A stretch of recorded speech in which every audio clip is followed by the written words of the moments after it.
Hello, I'm Janelle Shires, Youth and Family Program Director here at the Center for Spiritual Living in Seattle. Thanks for joining me today.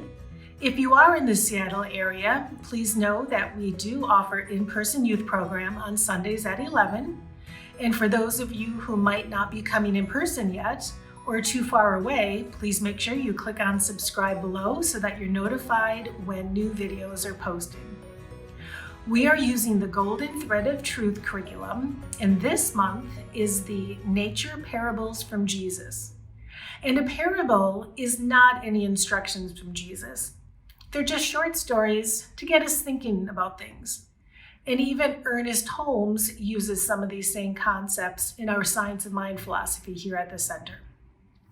The parable today that we're discussing is the sower and the seeds. So the story goes that Jesus was out speaking to a large crowd that gathered to hear him speak. And he was sharing the story of seeds in fertile soil. A farmer went out to his field to sow grain. As he scattered the seed on the ground, some of it fell on a footpath and was trampled on, and the birds came and ate it as they lay exposed. Other seeds fell on shallow soil with rock beneath. The seed began to grow, but soon withered and died for lack of moisture. Other seed landed in thistle patches, and the young grain stalks were soon choked out.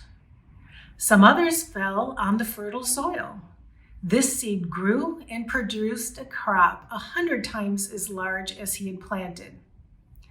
The people were asking Jesus, what does this mean?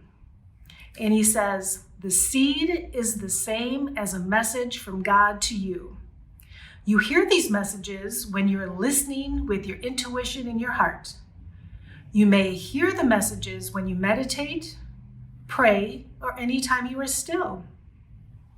The ground upon which the seed falls represents your mind.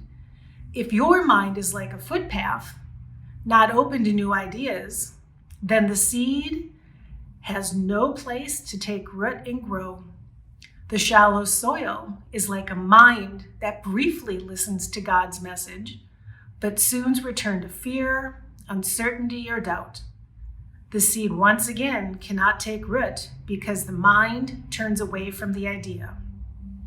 The thistle patches represent a mind that is preoccupied with worry or focus on pleasures of the ego. The seeds are soon choked from no attention and soon wither and die, but the good soil represents a mind that is honest, open, and at peace. This mind will cling to the message of God and nurture it. So what is Jesus teaching us in this parable? First, we must listen, or we will not hear the good, and we must look for the good, or we may not see it. Secondly, when we receive a good thing, we must treasure it, desire to keep it, so it will stay with us, to take root. Third, we must keep from negative thoughts, the thorns. And fourth, we must practice to cultivate loving the good. So with your family, why don't you discuss different scenarios where the seeds fall? I know in our program here, we talk about perhaps what do your parents tell your children? What do your teachers tell you? What do you hear from your friends? And where is your mind at? We practice mindfulness here, and even just the simple act of coloring in a mandala or doodling while you're having this conversation helps clear some of those things that may not let the seeds fall on fertile soil.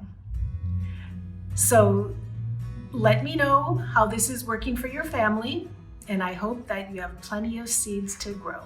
Take care.